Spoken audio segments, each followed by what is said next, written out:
The hallway cameras caught everything. Two men in Silver Creek Medical Center's security uniforms slammed a 23-year-old orderly against the wall hard enough to crack the drywall, one forearm across his throat, the other hand twisting his collar. They wanted a code, a patient file number, something that would disappear if they got it. Every nurse on that floor froze. Every tech looked away. The charge nurse actually backed into a supply closet and let the door swing shut behind her. 30 seconds of silence except for the kid's choked breathing, and then a quiet voice from the far end of the corridor said two words that changed everything. Let him go. If this story has you hooked already, do me a favor. Hit that like button, follow along so you don't miss what comes next, and drop a comment telling me what city you're watching from. I want to see how far this story travels. Now let's get into it. The orderly's name was Danny Reyes, and he was 19 years old and terrified, and the forearm crushing his windpipe belonged to a man named Garrett Slocum, who wore a Silver Creek Medical Center security badge, but had never once been vetted by hospital HR. Danny knew this because he'd asked once in the break room, and Slocum had looked at him the way a cat looks at something it hasn't decided whether to eat yet. Now Slocum was pressing him into the wall of the fourth-floor corridor at 6:43 in the morning, and his partner, a wide man named Briggs with a scar through his left eyebrow, was holding Danny's wrist at an angle that suggested he knew exactly how much pressure it would take to snap it. "The access log," Slocum said. His voice was flat and professional, which was somehow worse than if he'd been angry. "Patient file override. The code you pulled Tuesday night. Give it to us and you walk away." I don't know what you're... Briggs applied pressure to the wrist. Danny made a sound that wasn't quite a word. The corridor was not empty. There was a phlebotomist with a cart of sample tubes who had found something intensely interesting to study on her tray. There was a respiratory therapist who had reversed direction and was now walking very quickly toward the stairwell. There was a travel nurse from the float pool who was standing completely still with her badge pressed against her chest like a shield. And there was Elena Voss at the far end of the hall holding a tablet with a patient schedule on it, watching all of this with an expression that was very calm and very still. She was 38 years old. She had dark hair pulled back without ceremony, no makeup, a set of scrubs that fit like she'd bought them to last rather than to impress anyone.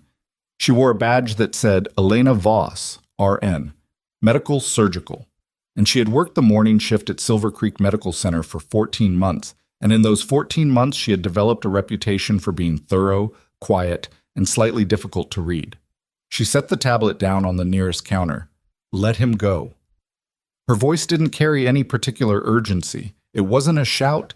It wasn't even particularly loud, but it had a quality to it, a flatness, a precision, that made Slocum turn his head before he decided to. "Walk away, sweetheart," he said. "This is a security matter." "No," Elena said. "It isn't." She was already moving. Not running. There was nothing frantic about it. But she was closing the distance between them at a pace that suggested she'd already calculated exactly how much time she had and found the number sufficient. Slocum watched her come and decided she was a problem he would address in about 4 seconds, after he got the code out of the kid. He turned back to Danny. Elena reached them in 3. What happened next lasted approximately 6 seconds and was only partially captured by the corridor camera, which was angled for coverage of the nursing station rather than the wall where Danny was pinned. What the camera did capture was Slocum releasing Danny, Slocum stepping back, Slocum's hand going to his belt where a radio was holstered, and then Elena standing between Slocum and Danny with her arms at her sides, looking at both men with the same calm expression she'd had walking up the hall. Briggs had let go of Danny's wrist. Danny was sliding down the wall slightly, catching himself, breathing in careful installments. "You need to leave this floor," Elena said to Slocum. "Both of you." Slocum looked at her for a moment. He was 6 feet and 220 pounds and had 11 years of private security work behind him, and he was being told to leave a floor by a med-surg nurse who came up to his collarbone. "You have no idea what you just stepped into," he said. "I have a pretty good idea," she said. "Leave the floor." Briggs said, "Let's go," Slocum said. Not because he was afraid of her, that was what he told himself, because there were cameras, and there was a kid who'd seen their faces, and the smart play was to regroup. He pointed at Danny with 2 fingers. "We'll finish this conversation." Danny said nothing. Elena said nothing. The 2 men walked toward the elevator. When the doors closed, Elena turned to Danny and said, "Sit down before you fall down." He sat down on the floor right where he was, which was not ideal from a hospital floor cleanliness perspective, but was functionally appropriate given that his legs had stopped cooperating. Elena crouched next to him, checked his wrist, rotated it, watched his face, pressed 2 fingers against the pulse point, and then sat back on her heels. "What did they want?" she asked. "A file number," Danny said. "Patient access override from Tuesday. I pulled it because the charge nurse asked me to. There was a guy, a patient. He was transferred, and the system glitched, and..." He stopped, swallowed. "I didn't do anything wrong." "I know," Elena said. "How do you know?" She looked at him. "Because if you had, they'd have used a different approach." Silver Creek Medical Center occupied 4 city blocks in the western quarter of Blackwater Ridge, a mid-sized city of about 240,000 people built in the valley between 2 unremarkable mountain ranges and held together economically by a regional distribution hub, a small state university, and the hospital itself, which was the largest employer in the county. It was not a prestigious institution. It was a community hospital with aging infrastructure, a perpetually strained nursing staff, and an administrative culture that had calcified around a single personality. Dr. Victor Hale had been the executive director of Silver Creek Medical Center for 9 years. He was 54, trim, silver-haired, and possessed of an absolute conviction that his intelligence was operating in a different register than the people around him. He had a habit of finishing other people's sentences incorrectly and then looking pleased about it. He had rebranded the hospital twice in 5 years. Different logos, same problems, and had a framed photo on his office wall of himself shaking hands with a state senator that he'd been rotating between 3 different walls, as though it would become more impressive from a new angle. He had hired Slocum and Briggs through a private contractor 6 months ago and had categorized their employment as enhanced security consulting, which was not a category that Silver Creek's HR department had a form for, which was precisely why he'd used it. Elena had been watching Hale for 11 of her 14 months at Silver Creek, not overtly, not in a way anyone would have noticed. She had a gift for being unnoticed that she had developed over years of practice in environments where being noticed could get you killed, and she deployed it here in the smaller theater of hospital politics with the same discipline. She had noticed things. The patient transfers that didn't route through normal discharge channels.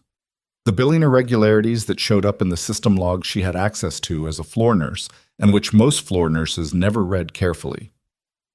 The way certain rooms on the 3rd floor were marked under renovation on the scheduling board, but never had anyone working in them. The clinical trials paperwork that passed through the unit for witness signatures, standard practice, but listed a research entity she'd run through public databases twice and come up empty both times. She had been building a picture, patiently, carefully, in the way that she had been trained to build pictures in situations where the picture mattered. The complication, and it was a significant one, was that 14 days ago she had been called into Dr. Hale's office and fired. The meeting had been at 4 in the afternoon on a Wednesday, which Elena had noted was a common time for terminations because it caught people at a low-energy moment and left them with an evening to process rather than a workday to make noise. Hale had his assistant present as a witness, a young woman named Carla, who took notes and looked at the desk the entire time. "We've had concerns about your conduct," Hale said. He had a folder open in front of him that he didn't look at. "Patient complaints, issues with your care team communication." "I'd like to see the documentation," Elena said. "The process doesn't require..." "I'd like to see it anyway." Hale looked at her over the rim of his reading glasses with an expression of mild impatience, like a man who had expected the inconvenience but found it beneath him to have prepared for it. "The decision has been made, Ms. Voss. The complaints are on file." "Which patients?" "That information is confidential. It's documentation of my termination. I'm entitled to review it." "You're entitled to 30 days of severance and a neutral reference," Hale said, "and I'd encourage you to take both without making this more complicated than it needs to be." He paused. "You're a competent nurse. I'm sure you'll find something else, but Silver Creek isn't the right fit." Elena looked at him for a moment. He held her gaze without difficulty because he was a man who had never once looked at her and seen anything that gave him pause. "Okay," she said. She stood, picked up her bag, and walked out. In the elevator on the way down, she had done a brief assessment of her options, the same way she'd been trained to assess options in places with worse lighting and higher stakes than this. She had enough documentation to request a formal review of the termination. She had a contact at the state nursing board who would take her call. She had 2 colleagues at Silver Creek who had come to her independently in the past 4 months with concerns about things they'd seen and been told not to ask about. And she had a patient, a man named Franklin Okafor, 61, admitted 6 weeks ago with cardiac arrhythmia, enrolled in the unverifiable clinical trial, transferred out of Silver Creek 11 days ago to a facility that she had called twice and that claimed no record of receiving him. She had the elevator to herself. She pressed the lobby button. She let herself think clearly for 30 seconds about the fact that a man's life might be in immediate danger because of choices made in a building she'd just been escorted out of. And then she put that thought in its proper place, not suppressed, just filed, ready, and stepped out into the lobby. She had work to do. Mas. The call came 9 days later. Elena was in the apartment she'd sublet 2 months before her hire at Silver Creek, a second-floor walk-up 4 blocks from the hospital that she'd chosen because it had 2 exits and a line of sight to the street. She was at the kitchen table with her laptop and 3 external drives and a coffee mug that had been empty for an hour when her phone lit up. The number was one she recognized. She picked up. "Danny Reyes got cornered this morning," said the voice on the other end. It was a woman named Patrice Hollis, who had worked the night shift at Silver Creek for 6 years and had come to Elena 3 months ago with a manila envelope full of things she'd been afraid to look at alone. "I saw it on the camera footage. They had him against the wall on 4.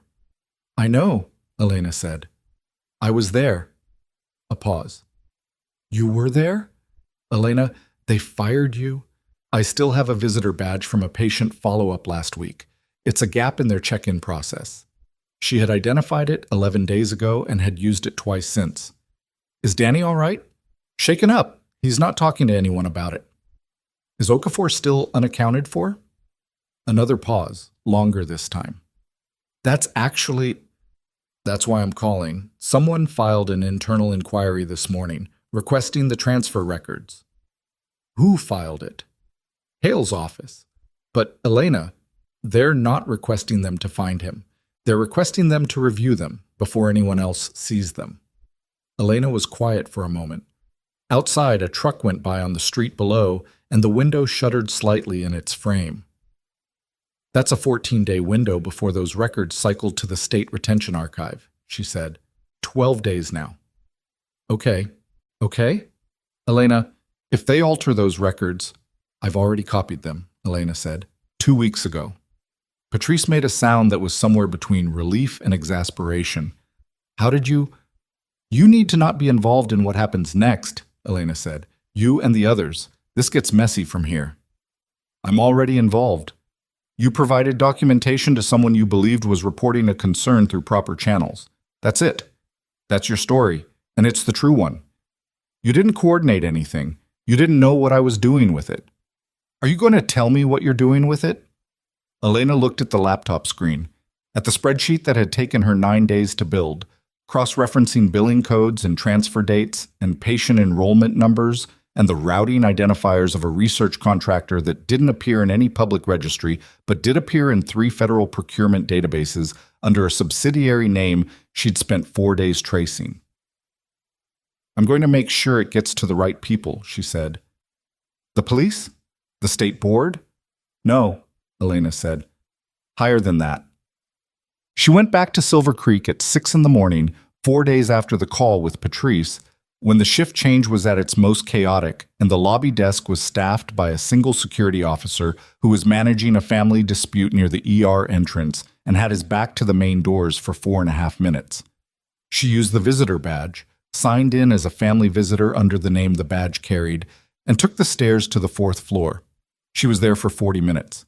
She knew where the records terminal with the broadest access permissions was located, a workstation in the med-surg charge room that the night shift used for physician order reconciliation, And she knew the access protocols because she had used that terminal every shift for 14 months. The password rotation schedule ran on a 30-day cycle. She was on day 27. She pulled what she needed, transferred it to a hardware device smaller than a car key, and left the way she'd come. In the lobby, she passed Slocum. He was coming in as she was going out, and they were close enough that she could see the small star-shaped scar on his right jawline and the way his eyes registered her. A flicker of recognition, then a narrowing. And she kept walking because stopping would have been worse, and because she had already calculated that he didn't have enough certainty to act on recognition alone in a public lobby with a camera above the entrance and a security desk 12 feet away. She was 2 blocks from the hospital when she heard footsteps behind her. She didn't run. Running was for people who hadn't thought ahead. She turned down an alley that opened onto a parking structure she'd already mapped, took the south stairwell to the second level, and came out the other side onto a street that ran perpendicular to the one she'd been on. No footsteps. She kept walking. The package she'd been building for 11 weeks was ready by midnight. It was not a simple collection of files. It was an organized intelligence product, a term she hadn't used in 7 years but which described exactly what it was. With a cover document, index supporting materials, a narrative timeline, and a source attribution key that preserved the anonymity of the people who'd trusted her. She had cross-referenced everything twice and had included the 3 data points she knew would matter most to the people she was sending it to. Franklin Okafor's enrollment documentation, the subsidiary routing number that connected the unregistered research entity to a federally monitored contractor, and a communication thread she had recovered from a server log that showed Hale coordinating with Slocum's contracting company 11 days before her firing. She sent it through a secure relay to 2 recipients. One was a federal health oversight contact she'd kept maintained through years of careful professional relationship management. The other was a number she had not called in 4 years, a number she had memorized and never written down, belonging to a person whose current assignment she didn't know, but whose security clearance she did. She hit send at 12:18 in the morning and sat in the dark kitchen for a while after. She was not confident. Confidence, she had learned a long time ago, was a luxury that got people killed. She was prepared. There was a difference.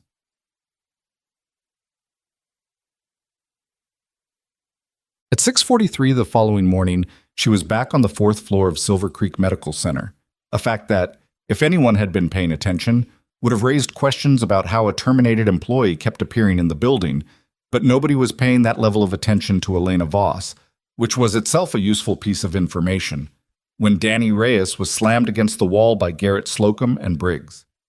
After Slocum and Briggs left the floor and Danny Reyes was sitting on the ground with his wrist being checked, Elena looked up and saw the float pool nurse still standing at the end of the hall. The woman was staring at her with an expression that was somewhere between awe and confusion. "You should document that," Elena told her. "What you just saw, time, location, description of both men, badge numbers if you caught them, what they said to the patient. Write it down before your shift ends." You don't work here anymore," the nurse said. It wasn't an accusation. It was a genuine attempt to reconcile 2 facts. "No," Elena said. "I don't." She helped Danny to his feet. He was steadier now, the color coming back. "What happens now?" he asked. Elena's phone buzzed once in her pocket. She didn't look at it, but she felt it, and she recognized the pattern of the vibration. Single pulse, a specific contact, and something that was not quite a smile crossed her face and was gone. "Something's already happening," she said. Outside, on the street below the 4th floor window, a black SUV with federal plates had pulled to the curb, then another one behind it. Then further down the block, a military transport vehicle, olive drab, no markings, that did not belong anywhere near a community hospital in a mid-sized valley city, and which several people on the street had already stopped to look at. Danny followed her gaze to the window. "Is that... who called the army?" Elena didn't answer right away. She was watching the men getting out of the SUV, watching the way they moved, reading the information in the way they fanned toward the entrance, with the particular efficiency of people who had done this before in situations where the stakes were higher than a hospital lobby. One of them looked up at the 4th floor window. He saw her. He gave the smallest possible nod, the kind you only make if you know you're being watched for it, and turned toward the entrance. Elena picked up her tablet from the counter where she'd set it. "I did," she said. The nod was enough. Elena had not seen Major Desmond Waverly in 4 years and 3 months, and the last time she had, they had been in a field hospital in a place she was not permitted to name, and he had a piece of shrapnel the size of a thumbnail lodged 2 centimeters from his femoral artery, and she had removed it with inadequate lighting and one glove because the other had torn, and he had not made a sound the entire time. He was not the kind of man who made sounds when he could avoid it. She had liked that about him. He was heavier now, the kind of heavy that came from desk work and bad cafeteria food rather than field rations, but he moved the same way, deliberate, economical, always conscious of the exits. He came through the main entrance of Silver Creek Medical Center, flanked by 2 people in civilian clothes who were not civilians, and behind them, 2 more in Army combat uniforms, with no decorative anything, just rank and name tape, and the particular flat expression of people who had been briefed on a situation and found it manageable. Danny Reyes was still standing next to Elena at the 4th floor window. He watched the group move through the lobby below and said, "They're military." "Yes." "Why are military people walking into the hospital like they own it?" "Because," Elena said, "right now, functionally, they do." She turned from the window. There were things she needed to do before Waverly reached the 4th floor, assuming he came to the 4th floor, which she was about 90% confident he would, because the charge room was the logical command post and she had noted its location in the package she'd sent. She went to the charge room, sat down at the workstation she'd used 2 mornings ago, and pulled up the floor layout on the monitor. Not because she needed it, because she needed to be seen doing something routine when Slocum or Briggs came back to check. And they would come back to check. The float pool nurse appeared in the doorway. Her badge said Tricia Mott, RN. "I wrote it down," Tricia said. "What happened in the hall? Badge numbers and everything." She paused. Badge number on the big one was 4471. But I looked it up, and that badge was issued to a dietary aide named Marcus Webb, who's been on medical leave since February. "Good catch," Elena said. "Add that to your documentation." "What is happening here?" Elena looked at her. Tricia was maybe 26. She had ink stains on 3 fingers from a pen that leaked, and she was visibly frightened in the way that honest people were frightened when they understood that something serious was occurring around them and they hadn't consented to be part of it. "You did the right thing by staying," Elena said, "and you can leave right now and it won't matter. Nothing that's coming will touch you if you're not in the building." "What's coming?" "Accountability," Elena said. "It's loud, and it takes a while." Tricia stood in the doorway for another 3 seconds, then said, "I'm staying," with the tone of someone who wasn't entirely sure they should be proud of that decision. The elevator opened at the end of the hall. Waverly came out first. He looked down the corridor, found Elena through the charge room window, and walked toward her with the same pace he'd probably used walking into a dozen situations more dangerous than this, which Elena knew for a fact because she'd been in some of them. He came into the charge room and stopped, and they looked at each other for a moment with the specific economy of people who have been in serious situations together and don't require much warm-up. "You look terrible," he said. "You look like you've been sitting behind a desk for 4 years." 17 months. The other 31 was... He stopped. "Something else." He glanced at Tricia, then back to Elena. "Your package landed at 0200. I've had 4 hours with it." "And?" "And the subsidiary routing number was enough to trigger a joint task force. We've had that contractor under peripheral watch for 8 months. Your documentation is the piece that connects them to the hospital." He pulled out a phone and turned the screen toward her. A document header, Federal Task Force designation, something with a lot of letters in the acronym. "We have authority to seize records, interview staff, and temporarily assume administrative oversight pending investigation. Hale's going to lawyer up the second he sees you. He already has a lawyer in his office. Carla, his assistant, called someone the minute the SUVs pulled up outside. We have someone with her now." He put the phone away. "Elena, the patient. Okafor. Still unaccounted for. We traced the transfer routing number you flagged. It ran through a private transport contractor that services 3 long-term care facilities in the region. 2 of them are legitimate. The third one, he paused in a way that wasn't dramatic, just careful, the way he paused when he was about to say something he didn't like saying. The third one doesn't have current state licensure. It's been operating on an expired certification for 5 months. Elena was quiet for a moment. Is he alive? We don't know yet. We have people going there now. He looked at her directly. I need you to be prepared for a range of outcomes. She had already been preparing for a range of outcomes for 11 weeks. She nodded. What do you need from me? She asked. Stay available. Don't go anywhere. And he glanced at her badge, the visitor badge with someone else's name on it. Maybe let's get you a better credential than whatever that is. Victor Hale's morning had begun badly and was deteriorating on a schedule he found deeply unjust. He had arrived at 7:15, his standard time, and had been met in the lobby by his assistant Carla, who had the expression she got when something had happened that she didn't know how to classify. He had followed her eyes to the two people in civilian clothes standing near the main information desk, too still, too aware of the room, not waiting for anyone, and had felt the first cold thread of something he refused to call fear. He was in his office by 7:20, on the phone with his attorney by 7:22. His attorney's name was Preston Ogilvy, and he had a firm in the capital and a specialty in healthcare regulatory defense, and he had billed Hale's professional entity approximately $240,000 over the past 3 years for services that Ogilvy described as compliance consultation, and which were, more accurately, the ongoing management of problems that should never have been created. There are federal people in the building, Hale said, military and civilian. They came in about 20 minutes ago. Have they approached you? Not yet. My assistant says they went to the 4th floor. Don't say anything to anyone. I'm leaving now. A pause on the line, and Hale heard a chair move, heard footsteps. Victor, tell me something honestly. What? Is there anything in that building's physical records, paper, not digital, that we haven't discussed?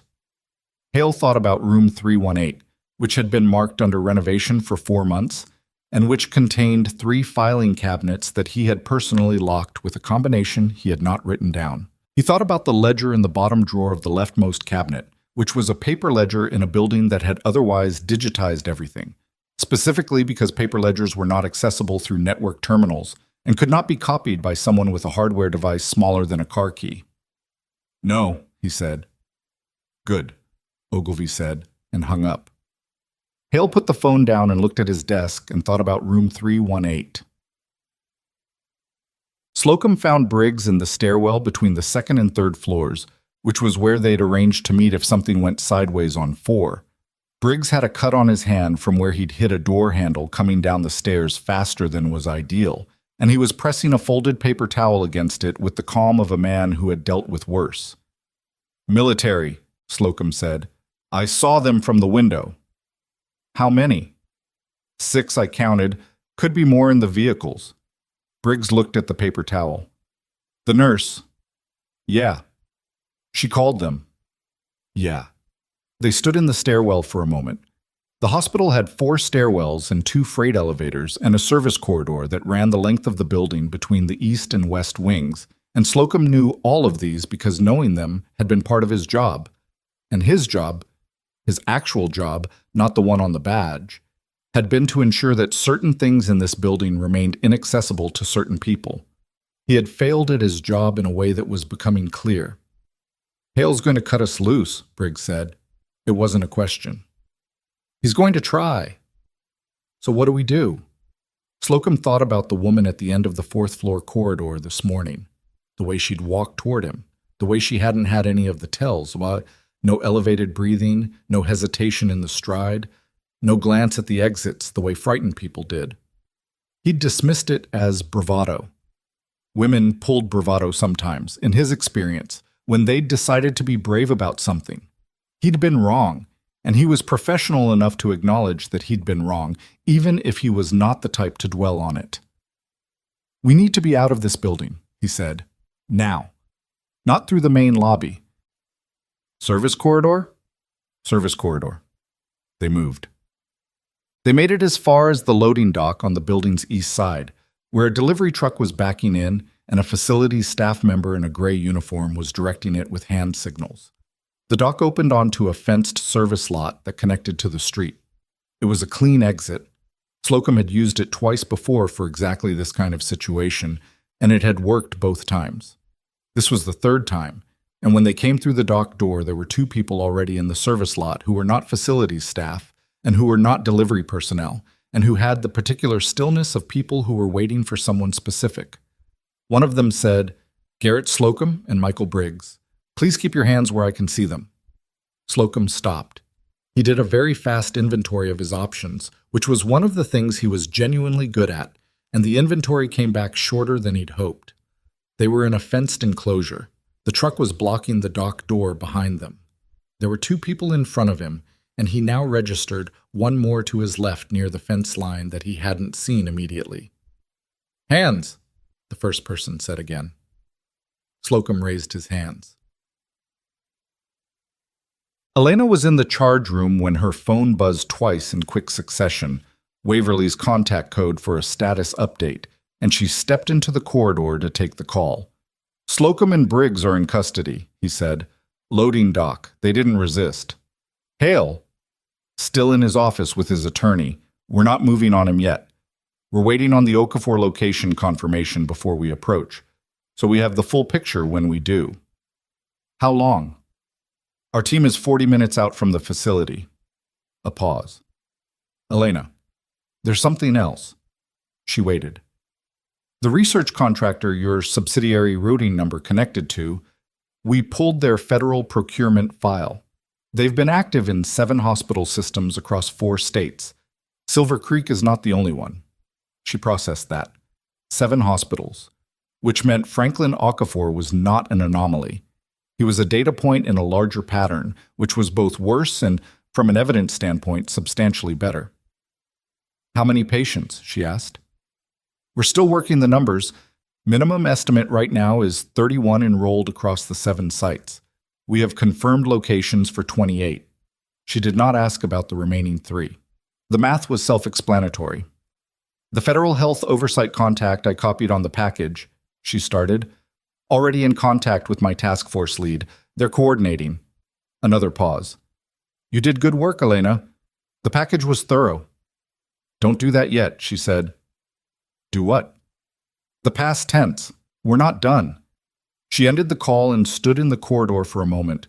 Down the hall, 2 of Waverly's people were doing a systematic review of the nursing station files, working quietly, bothering nobody. Trisha Mott was at the far end doing her actual nursing work, hanging a bag, checking a chart, with the slightly rigid posture of someone trying to behave normally in abnormal circumstances. Danny Reyes had been taken to the employee health office to have his wrist properly documented, which was more than anyone had offered him 3 hours ago when Slocum had twisted it. Elena's phone buzzed again. Different number this time. The federal health oversight contact, a woman named Sandra Pruitt, who had been in the regulatory division for 19 years, and who had a reputation for reading documentation packages at 2 in the morning and arriving at work the next day prepared to act on them. "I've gone through everything twice," Pruitt said without preamble. "The trial enrollment records are fraudulent. The ethics board approval is forged. I matched the signature against the board chair's file and it doesn't hold up. And the data they've been reporting to the contractor is outcome metrics." A pause, and Elena could hear the particular tension of someone who'd spent 2 decades in regulatory work encountering something that still managed to surprise her. "They're fabricated. The patients in the trial were not receiving experimental treatment. They were receiving nothing. Placebo with no disclosure." Elena was quiet. "The billing codes charged to those patients' insurers," Pruitt continued, "reflect a premium investigational therapy rate. They were billing for a treatment they were not administering and were pocketing the difference through the contractor subsidiary. Per my rough count, the billing fraud alone clears 8 figures. "Do you have enough to refer to prosecution?" Elena asked. "I referred it 40 minutes ago." Pruitt's voice had the flat satisfaction of someone who'd waited a long time to say something like that.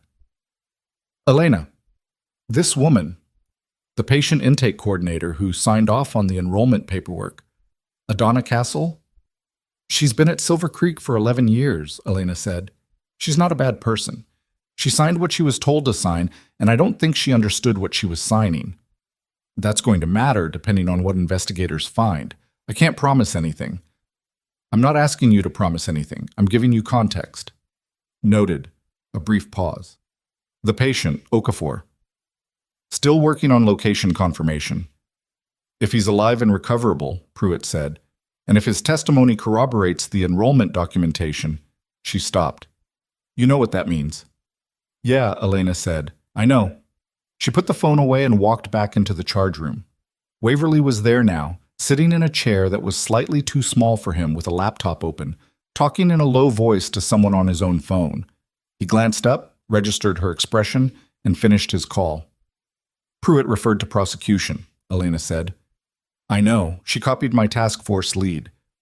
The team going to the facility? Have they made contact yet? He checked his phone. They're on site, working through the intake process now. He looked at her. It's a long-term care facility, Elena. The intake process takes time even when you have federal authority. She nodded. She sat down in the other chair, the one the night charge nurse used, slightly worn on the armrest, and looked at the floor layout still up on the monitor. She had been running on almost no sleep for 4 days. Her lower back hurt from the chair she'd been sitting in at her kitchen table. There was a headache starting behind her left eye that she'd been managing with coffee and stubbornness, and the coffee had run out an hour ago. She was not in peak condition, which was fine. Peak condition was for situations where you had the luxury of preparation. This was the other kind. Her phone went off. She looked at the screen. It was a number she didn't recognize, which in her experience meant either a spam call or something important, and given the day she was having, the odds favored important. She answered. Silence on the other end for 2 seconds. Then a man's voice, rough and slightly slow, like someone speaking through medication or exhaustion or both. Is this someone named Voss? They said to call a Voss. She sat up straight. This is Voss, she said. Who is this? My name is Franklin Okafor, the voice said. They tell me I'm in a place called Hillcroft. I'm not sure I understand what's happening. A woman here said you've been looking for me. Elena's hand tightened on the phone. She looked at Waverly, who had registered her posture change and was watching her with his full attention. Mr. Okafor, she said, keeping her voice level, I need you to stay on the line with me. Can you do that? Yes. A pause. I'd like to understand. They said I was transferred, but I don't remember agreeing to that. I signed some papers back at the other hospital. I wasn't sure what they were. Is that normal? She thought about 8 figures of fraudulent billing. She thought about 31 patients across 7 states and 3 she hadn't accounted for. She thought about what Sandra Pruitt had said about the enrollment forms. Placebo, no disclosure, a signature obtained from a man who'd been told it was routine paperwork while he was recovering from a cardiac event and wasn't in a position to read fine print. No, she said quietly. That's not normal. Across the corridor, one of Waverly's people appeared in the doorway and held up a phone screen toward Waverly. A text, something. And Waverly read it and looked at Elena with an expression she recognized from the field hospital years ago. Not alarm, something more specific than that. The expression of someone who had expected bad news and had just had it confirmed in a way that made action necessary. He turned the phone screen toward her. The text read, Room 318, 3rd floor, physical records. Someone went in 20 minutes ago, not our people. Elena was on her feet before she'd consciously decided to stand. Victor Hale was in his office with his attorney and had been there for the past hour. She knew this because Waverly had someone posted outside the door, which meant someone else had gone into room 318, someone who knew what was in those filing cabinets, and who had 20 minutes head start. Stay on the line, Elena said to Franklin Okafor, and handed the phone to Tricia Mott, who had come back into the charge room and was standing near the door with the alert expression of someone who had stopped pretending this was a normal shift. Keep him talking. Don't tell him anything about what's happening here. Just keep him calm and on the line. Tricia took the phone without argument, which Elena noted as useful. Waverly was already moving. Elena fell in beside him and they went into the corridor at a pace that was fast without being a run, because running in a hospital drew attention, and attention right now was a resource she didn't want to spend. Who had access to the room number? She asked. It was in your package, the renovation cover designation. 3rd floor, room 318. He was watching the floor numbers on the elevator panel. I briefed my 4 people here. Nobody else should have had it, unless someone in this building already knew what was in there and was waiting for a reason to move on it. He looked at her sideways. Hale's attorney, she said. Ogilvy. He's been in that office for an hour. Long enough for Hale to tell him about the physical records and for Ogilvy to understand that paper files in a locked room are about to become the most important objects in this building. Hale's still in his office. Our person on the door confirmed Hale doesn't need to go to the room himself. The elevator opened on 3. He just needs someone else to get there first. The 3rd floor renovation corridor was a service hallway that connected the main building to the east wing, and it had been sectioned off from the active floors with a temporary wall of drywall and plastic sheeting that looked convincing from the nursing station end, but which, Elena knew from 11 months of quiet observation, had a door in it that wasn't marked and wasn't locked and opened onto approximately 40 feet of bare concrete and fluorescent lighting that didn't fully work. They came through the plastic sheeting. The fluorescent lights buzzed. 3 of the 4 overhead fixtures were on. The 4th was out completely and left a section of corridor in a dimness that wasn't quite darkness, but wasn't comfortable either. Room 318 was the 3rd door on the left. The door was standing open. Waverly put a hand out. Stop. And Elena stopped. He moved forward alone, the way he did things when he was being careful, which was quietly and without announcing it. He looked into the room. Then he stepped back and looked at Elena. Clear, he said. But you need to see this. She came to the doorway and looked in. The 3 filing cabinets were there. The leftmost one had its bottom drawer open. The lock mechanism, a combination lock built into the drawer face, had been punched out. Not picked, not manipulated. Punched with something blunt and heavy, the kind of approach that didn't require expertise and left the drawer dented and the lock housing cracked and the contents accessible in under 60 seconds if you knew roughly where to hit. The drawer was empty, not ransacked, empty, deliberately, selectively emptied. The other 2 cabinets were still closed and locked. Elena crouched and looked at the drawer. No paper residue, no torn edges, no dropped pages. Whatever had been in there had been removed in one clean pull, probably already banded or held together by someone who knew exactly what they were taking and had prepared for it. The ledger, she said. Waverly looked at her. Hale mentioned a ledger to someone, she said. Had to have. He wouldn't have told Ogilvy what specifically was at risk unless he needed Ogilvy to understand the urgency. And Ogilvy is an attorney who has spent 3 years managing Hale's compliance problems, which means he knows better than anyone what a paper ledger in a locked room means when federal investigators are on the 4th floor. She stood. Who else is in this building that we haven't accounted for? Ogilvy brought a paralegal, young woman. She's been at the attorney's side the whole... Waverly stopped. The whole time you were watching, Elena said. He was already on his radio. The paralegal's name, it emerged, was not the name on the visitor log. The name on the visitor log was Stacy Beal, listed as a legal assistant from Ogilvy's firm. But Ogilvy's firm, when Waverly's task force contact called their main office 40 seconds after Waverly called the task force contact, had no employee by that name.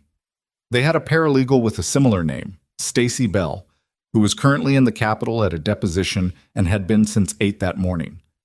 Whoever had come into Silver Creek Medical Center with Preston Ogilvy was not his paralegal. This information reached Elena via Waverly's radio while she was standing in the doorway of room 318, looking at an empty drawer and rearranging her understanding of the morning's events. She had been focused on Slocum and Briggs as the primary operational threat. She had been focused on Hale as the administrative source of the corruption.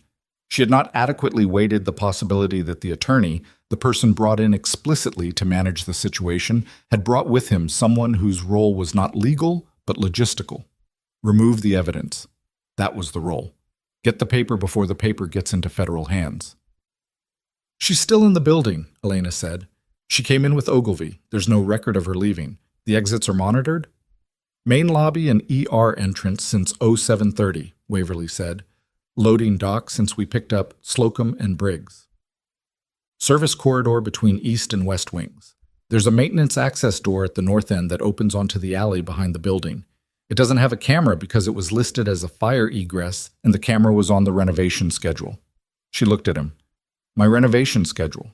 The actual one from the facility's work order files. It was in the package.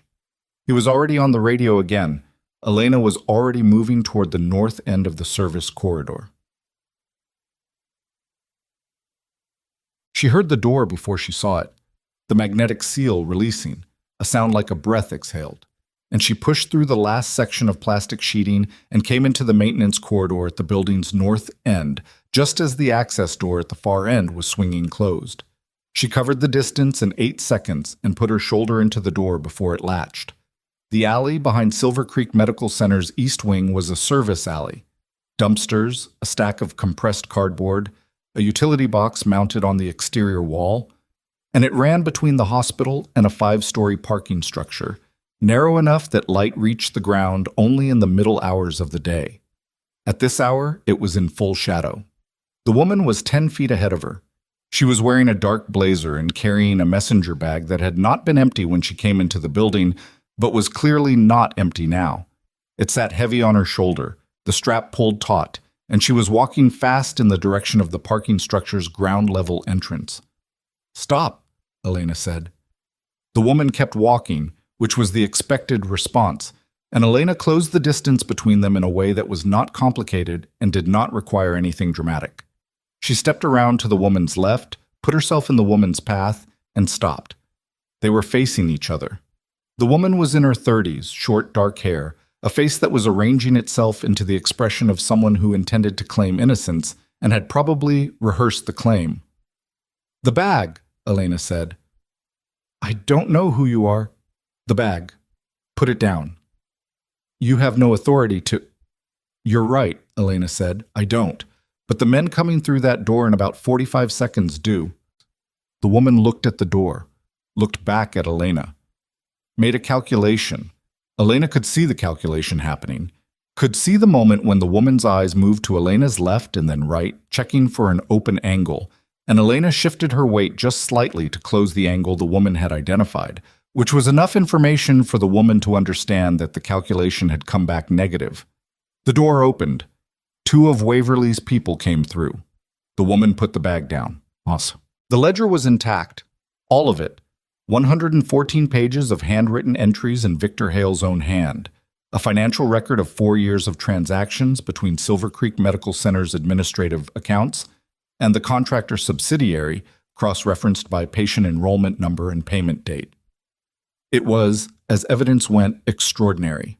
It was also evidence that Hale had apparently not understood was extraordinary, because he had kept it on paper under the apparent theory that paper was safe, which was true only if the people who wanted it couldn't get to it, and which was catastrophically false the moment someone told his attorney it existed. Elena sat with the ledger for 11 minutes in a conference room on the second floor that Waverly's team had commandeered, wearing nitrile gloves because she'd asked for them, turning pages and reading entries in the way she'd been trained to read field documents, methodically, tracking forward and back, building the structure. She was not the right person to be doing this. She knew that. There were forensic accountants and federal prosecutors whose job this was. But she had spent 11 weeks with fragments of this information, and she needed, for her own clarity, to understand what the complete picture looked like. It was worse than she'd documented. The billing fraud was there, as Pruitt had described. But there was a second ledger section she hadn't anticipated, a set of entries notated with initials and dates that appeared to track payments to individuals rather than entities. Staff payments. Off-book, structured in amounts below federal reporting thresholds, paid through a shell account she hadn't traced. She recognized 3 sets of initials. The third set, DK, she put aside without expression, and then she put the ledger down and took the gloves off. Donna Castle, the intake coordinator, whose signature was on the enrollment forms. Patrice had told her Donna was someone who signed what she was told to sign without understanding it. Elena had told Sandra Pruitt that. She had meant it at the time. She sat with the possibility that she had been wrong about that for approximately 90 seconds. which was the amount of time she had before Waverly came into the conference room with the expression he'd been wearing since he read that text message on 3, which was the expression of a man managing multiple problems simultaneously and finding the total weight of them notable. "Ogilvy is requesting to speak with you," he said. She looked up. "Me specifically?" "By name." He said, and I'm quoting, "I'd like to speak with Elena Voss before this goes any further." Waverly sat down across from her. "He knows who you are. Not as a nurse. He used your rank." She hadn't used her rank in 4 years. She had not listed it on her Silver Creek employment application. She had not mentioned it to anyone in Blackwater Ridge, not to Patrice, not to the colleagues who'd brought her documentation, not to Danny Reyes this morning. She had a civilian identity that was clean and current and which she had maintained with the same discipline she'd applied to everything else. Ogilvy knowing her rank meant Hale had known her rank, which meant someone had run her background at a level that required resources beyond a standard civilian check. "When did they run me?" she said. "We don't know yet." "Before my firing or after?" Waverly looked at her steadily. "We're working that question." She thought about Hale in that meeting, the folder he hadn't looked at, the complaints he couldn't name, the speed with which he'd moved to terminate her and offer severance in the same breath. She had read it at the time as arrogance, as the behavior of a man who was accustomed to making problems go away by applying money to them. She was now reading it differently. He hadn't been arrogant, he'd been afraid. He'd known what she was when he fired her, or he'd known enough to be afraid of what she might be, and he'd tried to remove her from the building before she finished what she was building. He'd been 11 weeks too late. "I'll talk to Ogilvy," she said. Preston Ogilvy was a tall man with the particular bearing of someone who had been told he was impressive for long enough that he'd started to believe it structurally, the way a building believes in its own load-bearing walls. He was 60, silver at the temples, in a suit that cost more than most of Silver Creek's nursing staff made in a month, and he was sitting at the conference table with his hands folded in front of him and no visible documents, because whatever he'd come here to say, he'd decided he was going to say it without paper. Elena sat down across from him. Waverly stood near the door. "Major Voss," Ogilvy said. "Ms. Voss is fine." "As you prefer." He looked at her with an assessment that was professional and therefore not entirely without respect. "You understand that anything my client has done was within the scope of an administrative decision-making process that—" "I'm not a prosecutor," Elena said. "I'm not going to negotiate with you." "Then what would you like to do with this conversation?" "I want to know who ran my background check, when, and on whose authority." He was quiet for a moment. His hands didn't move. "That's a narrow question," he said. "It's the question I'm asking." "And if I answer it?" "Then I've answered a question I had. What happens to your client is not within my authority to change. That's already in motion." Ogilvy looked at his hands. It was the first time since he'd sat down that he'd looked away from her, which meant it was the first time since he'd sat down that he'd needed to think about something he wasn't sure about. "My client became aware of your service record approximately 3 weeks before your termination," he said. He requested a private background service. The company he used, a pause, was the same contractor subsidiary your investigation identified. The room was quiet. The contractor subsidiary, the one running the fraudulent clinical trials, the one routing money through shell accounts, the one that had just had its federal procurement file pulled because Elena's documentation had connected it to a pattern across 7 hospital systems. Hale had used them to check her background, which meant they had a file on her, which meant they had known, 3 weeks before she was fired, that the nurse on the 4th floor of Silver Creek Medical Center was a former military medical officer with a classified service record and training that was not on her public CV. And they had still tried to use Slocum and Briggs to push her out. They had still tried to use a fake security team to intimidate a 19-year-old orderly for a file access code. They had still tried to remove a paper ledger from a locked room rather than acknowledge what the ledger contained, which told her something important about the kind of people they were. Not rational actors making strategic calculations. People who had been operating without consequences for long enough that they'd lost the ability to accurately assess the risk in front of them. She stood. "Thank you," she said to Ogilvy, which surprised him enough that he looked up. She left the conference room and found Waverly in the hall. "The contractor's subsidiary ran my background for Hale," she said. "They have a file on me. which means they knew what I was before they moved against Okafor, before they tried to silence Danny Reyes this morning. She looked at him.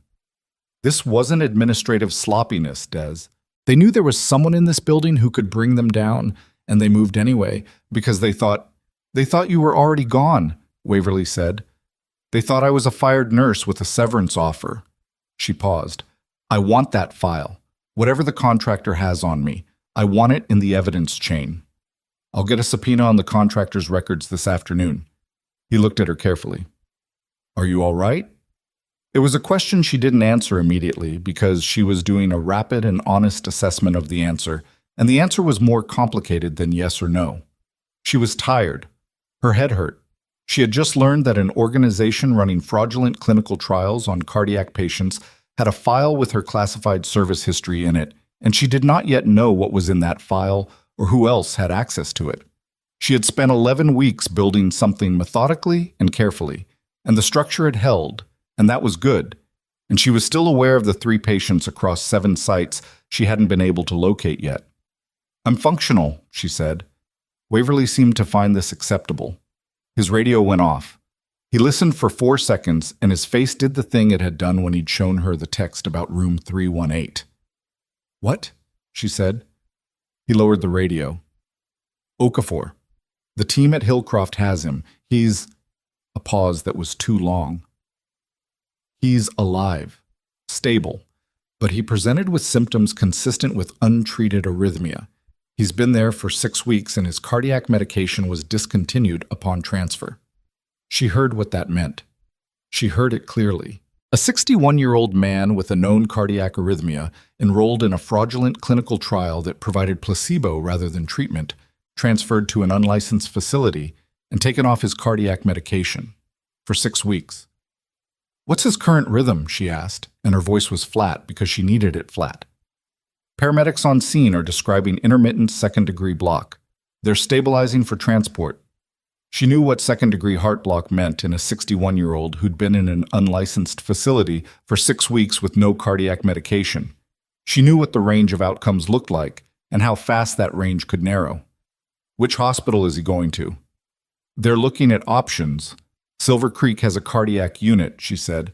Current attending cardiologist is Dr. Mara Solis. She's good. I've worked with her. Get him here. Waverly looked at her. I know, she said. I know it's complicated, but it's the closest facility with the right equipment, and Mara Solis is the right doctor for what he's presenting with. The administrative situation here doesn't change the medical equation. He considered this for approximately 3 seconds, which was how long it took a man with his experience to separate the political from the practical. I'll make the call, he said. Elena's phone went off. She looked at it. Patrice Hollis. She answered. Elena. Patrice's voice was different from this morning, tighter, more controlled, in the way that people got controlled when they were managing something they didn't want to say out loud in a crowded space. You need to know something. Donna Castle came in this morning, regular shift, but about 20 minutes ago she went into her office and she hasn't come out. Elena remembered the initials in the ledger. DK, off-book payments, structured carefully, 4 years of them. Is anyone with her? She's alone. Elena, I walked by her window and she looked. I've known Donna for 6 years. She looked like she was waiting for something bad to happen. Elena checked the time. The ledger was in federal hands. The evidence chain was established. Donna Castle's initials were in that ledger, and whatever she knew and whatever she'd done, she had also spent 4 years working next to a fraud that had hurt people, and she had to know by now that the people who'd been paying her were running out of room. I'm coming, Elena said. She was already walking. Waverly's voice behind her.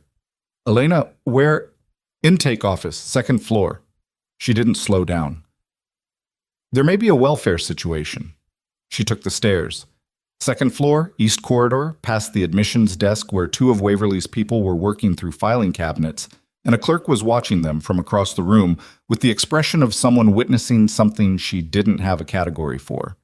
The intake office was a glass-windowed room at the corridor's end, and Patrice was outside it, standing with her arms crossed in the way that people stood when they were trying to look calm and their body wasn't cooperating.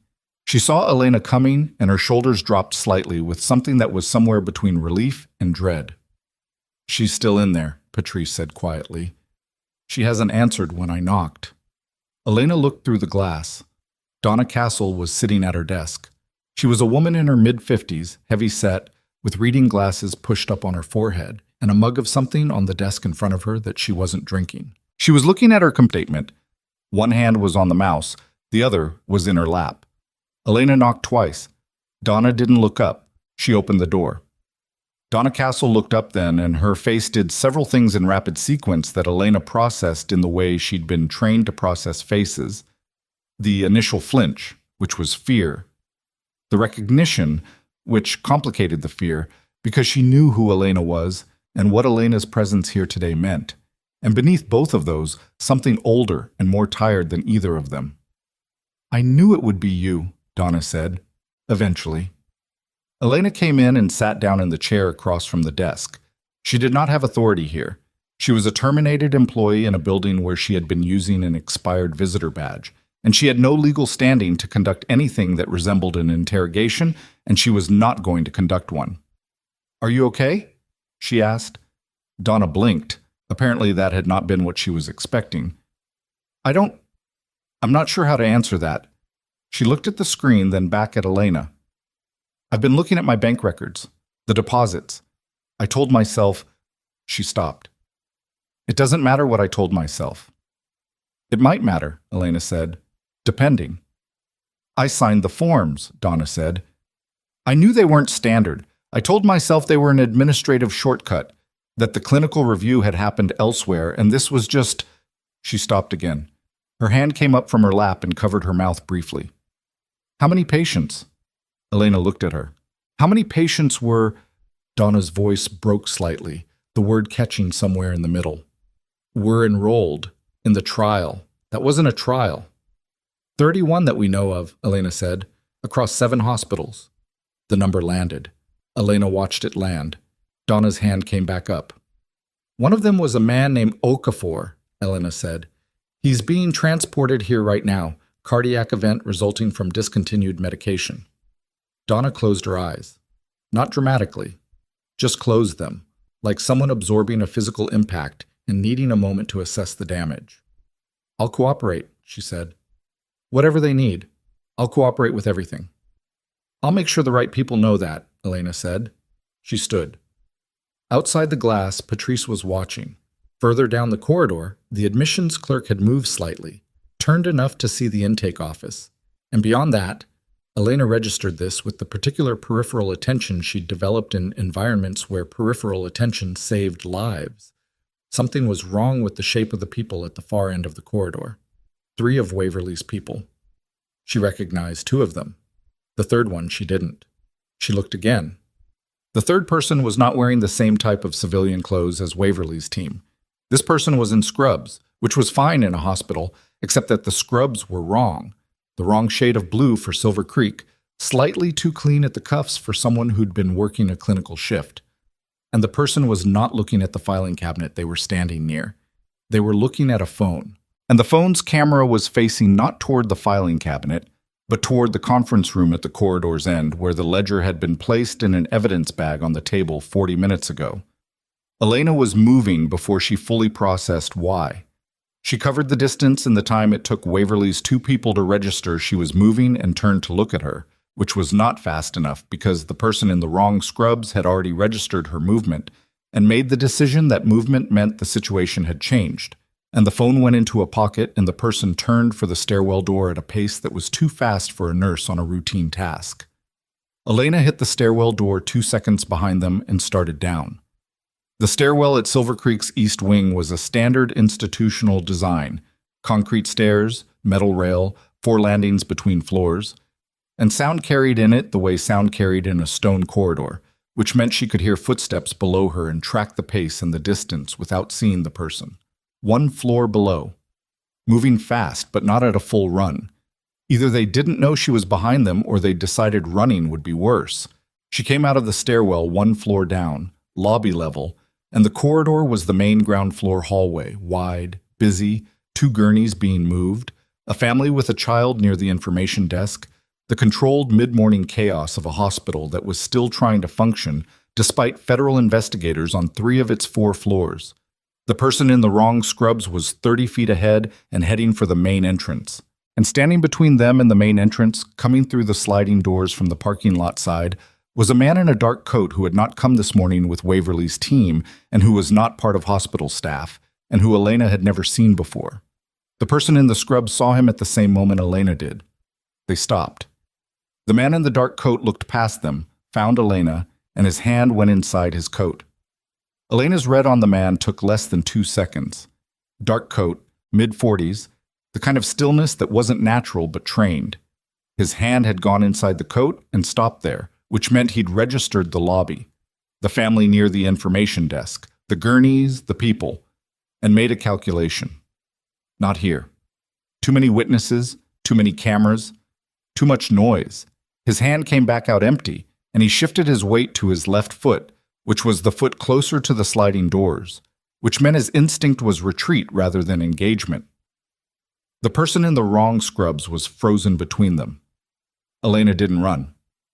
She changed her walking line, angling right, putting herself between the scrubs and the man in the coat in a way that looked like she was just moving through the lobby, except that it cut off the most direct path the scrubs could take toward the coat and eliminated the possibility of them being handed something or receiving something without Elena being in the middle of it. She put her hand on the scrubs person's arm. Not hard, just contact. "Come with me," she said quietly. The person, late 20s she could see now, a man with a thin face and the look of someone who had been told this would be simple and was discovering it wasn't, looked at the man in the coat. "He can't help you," Elena said. "Look at where he's standing. He knows where the cameras are." She felt the arm tense under her hand, felt the micro-decision happening. Run, comply, look for a third option. She'd felt it before in worse places. She waited it out. He went with her. 2 of Waverly's people had come down from the 2nd floor by the time she got to the corridor off the main lobby, and she turned the man in the wrong scrubs over to them with a brief summary. Wrong shade scrubs, phone aimed at the evidence, stairwell exit, the man in the coat in the lobby. She described the coat man in 20 words and watched one of Waverly's people relay it immediately on the radio. Then she turned around and walked back to the lobby. The man in the dark coat was gone. She stood near the information desk and looked at the sliding doors, at the parking lot beyond them, at the mid-morning light on the asphalt. A car she hadn't noticed before was pulling out of the far row. Dark blue, sedan, moving at a speed that was careful and deliberate and designed not to attract attention. She watched it go and memorized the rear plate, because that was what you did when you couldn't stop something. You recorded it for later. Then she went back upstairs. Waverly heard her description of the plate and put it on the radio within 30 seconds. He also heard her description of the phone the scrubs man had been using and said, "Without particular drama, we'll pull the device." He said it the way he said most things, with the economy of someone who had learned that the space between identifying a problem and solving it was not a space that required a lot of words. The scrubs man's name turned out to be a more complicated question. He had a hospital visitor credential that matched a name in the volunteer database, but the volunteer database entry had been created 6 weeks ago, and the actual volunteer by that name, when called, said she'd never completed the paperwork and didn't know her credentials had been used. It was the same category of move as the false paralegal, a borrowed identity, a borrowed badge. Someone slipped into the building through an administrative gap. "They had at least 3 people inside today," Elena said. She was in the 2nd floor conference room, where the ledger was in an evidence bag, and the room had accumulated the particular atmosphere of a space being used for something serious. Paper cups, laptop bags, the dry air smell of a room with too many bodies and not enough ventilation. Slocum and Briggs on 4 this morning, the false paralegal for the ledger, and this one with the phone. That's a coordinated operational presence. That's not a hospital administrator covering his tracks. Waverly looked at her across the table. "No. This is the contractor," she said. "Directly. Hale called them when the SUVs showed up outside, not Ogilvy. Hale called the contractor, and they sent assets." "To do what?" Waverly said. It wasn't that he doubted her. It was that he wanted her to say it out loud so they were operating from the same assessment. To pull the physical evidence before we could secure it. They got the ledger attempt. That failed. The phone in the conference room was an attempt to photograph the ledger contents before the evidence bag was sealed. She paused. They're trying to preserve their ability to deny what's in that ledger.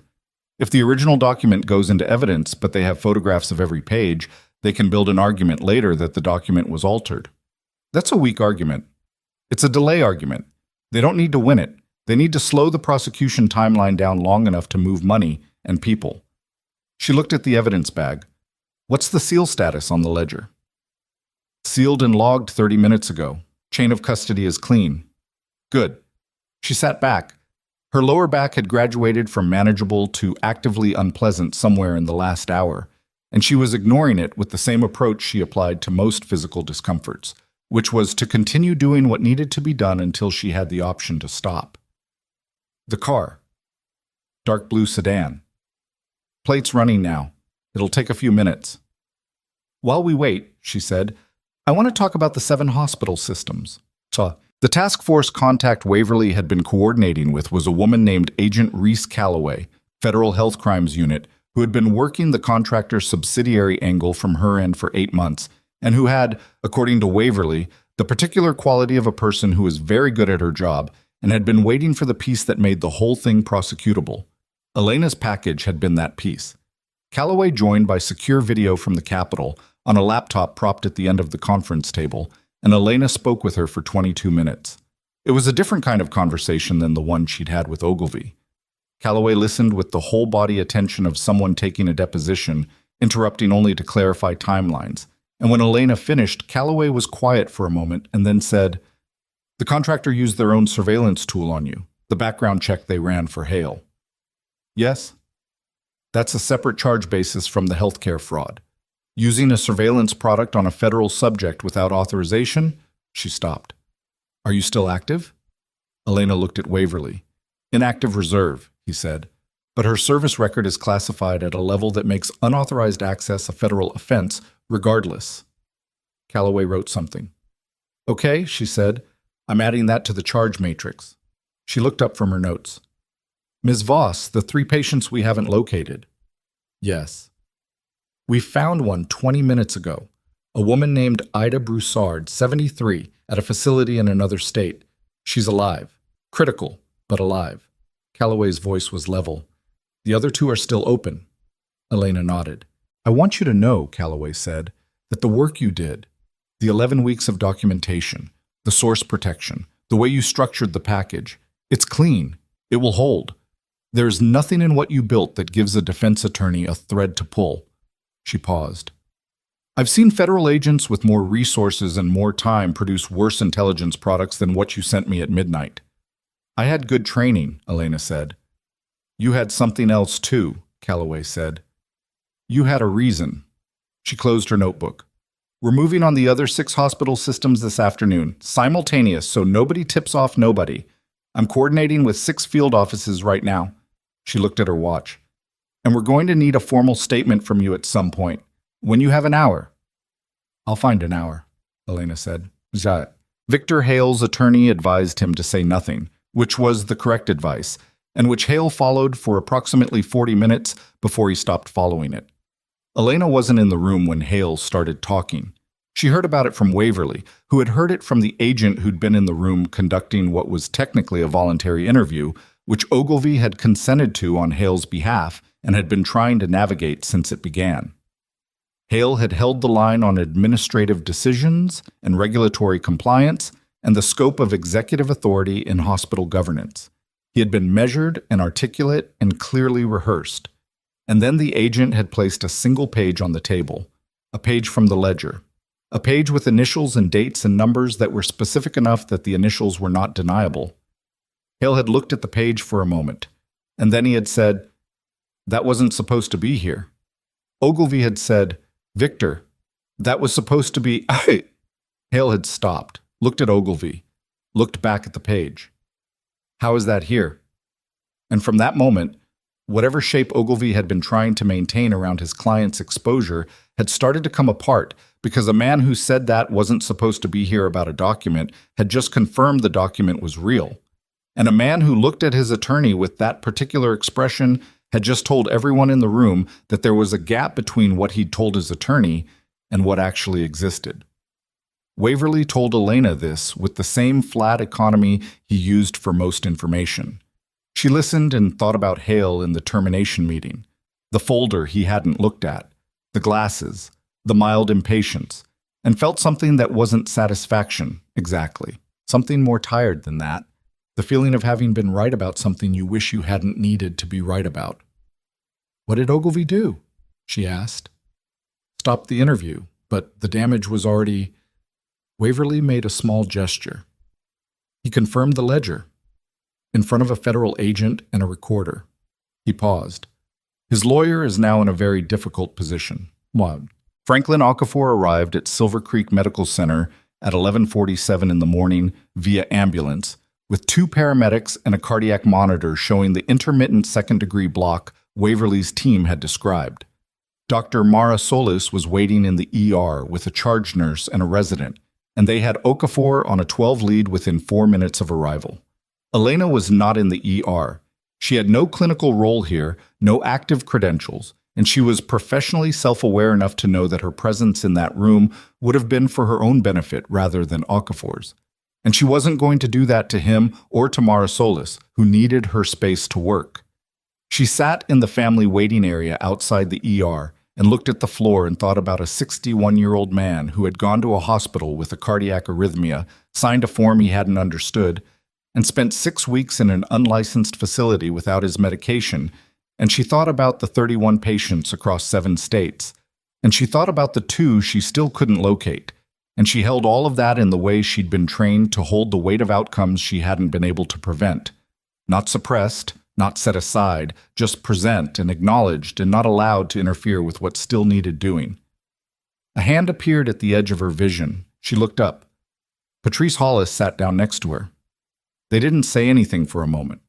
Patrice was still in her scrubs from the night shift, which meant she'd been in this building for something like 12 hours now, and she looked like it. Shadows under her eyes, hair coming out of its tie at the back. "Donna's with the federal people," Patrice said. "I know. Is she going to be okay?" "I don't know," Elena said. She cooperated, that matters. "But I don't know." Patrice was quiet. Then, "I've been working here for 6 years. I didn't know about the clinical trial. I want you to know that." "I do know that," Elena said. "That's why I made sure you were protected in the package." "How did you—" "You protected all of us. Me and Nora and James and the others who gave you documents. Even Donna, you told Pruitt she signed without understanding." Patrice looked at her. "Why? After what this place did to you?" Elena thought about how to answer that and decided on the honest version, which was also the shorter one. "Because it wasn't about the place," she said. "It was about the people the place was supposed to be for." Patrice didn't say anything to that. She just nodded, slowly, like someone filing something in a place where they could find it later. The ER doors opened. A resident in a white coat came out, not for them, not looking for family, just transitioning between tasks. And then Mara Solis appeared behind her, clipboard in hand, and when she saw Elena, she altered her path. Elena stood. "He's a normal sinus," Solis said. She was a compact woman in her 40s with reading glasses on her head, and the no-decoration communication style of a cardiologist who had learned that patients and families needed information, not atmosphere. "We've got him on rhythm support, cardiovascular consult is up, and we're admitting him to the cardiac unit. The block is likely medication-related. He's been off his beta blocker for 6 weeks, which, in his case—" She stopped. Her expression didn't change, but something in it tightened. "It shouldn't have happened." "No," Elena said. "It shouldn't. The paramedics told me he was in a long-term care facility without current licensure." "Yes." Solis looked at her steadily. "Are there others?" 31 enrolled. Most are accounted for. He's the one with the most acute presentation." Solis made a sound that was not quite a word. She wrote something on the clipboard. "He's going to ask questions when he's more stable. Someone is going to need to explain to him what happened." "I'll do it," Elena said. "When he's ready, Give him a day. Solis looked at her over the clipboard. You were the one who told Waverly to send him here, weren't you? Yes. Good call, she said, and went back through the ER doors. The plate on the dark blue sedan came back to a shell company with a registered address in a commercial mail facility in another state. The company had no employees, no operating history, and no filings beyond its initial incorporation documents, and it had been incorporated 11 months ago, which was 3 months before Elena had been hired at Silver Creek Medical Center. She sat with that timing for a while. 11 months ago, the contractor had created a shell company and registered a vehicle to it. 3 months later, Elena Voss had been hired as a floor nurse. She had not applied to Silver Creek because of the contractor. She had applied because Silver Creek was within range of the apartment she'd chosen for entirely separate reasons that had to do with a family member's medical situation in Blackwater Ridge, a situation that had since resolved, which had led her to extend her stay and which had, in the way that things sometimes went, placed her in proximity to a set of circumstances she hadn't been looking for but had been trained to recognize. The contractor had not known she was coming. The shell company predated her hire, which meant the vehicle was not there because of her. She took this to Waverly and laid it out. He looked at the timeline, looked at her. So the car this morning was already an asset, already in place, used for something that predates my involvement. She put the paper down. What else have they been running out of Blackwater Ridge that we don't know about yet? Calloway, when Waverly brought her into the call, was quiet for a moment after hearing the timeline. Then she said, "There's a federal district courthouse in Blackwater Ridge." Elena looked up.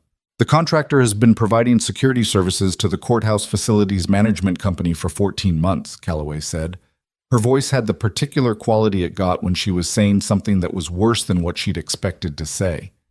It was in their federal procurement file, but we hadn't connected it to anything because courthouse facilities security is a different division than healthcare. We hadn't looked for overlap. A pause. Someone is looking for it now. How many people in the contractor's network had access to federal courthouse infrastructure? Elena asked.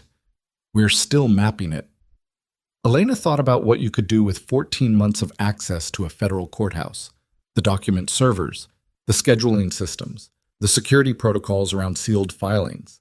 She thought about a healthcare fraud case that was about to generate a significant volume of sealed filings and pretrial materials and found she didn't like the direction her thinking was going. The prosecution case, she said. The evidence chain for the healthcare fraud. Where is it being filed? Calloway said, Blackwater Ridge Federal District Court. The line was quiet for 3 seconds. Move it, Elena said. Elena, move the filing jurisdiction.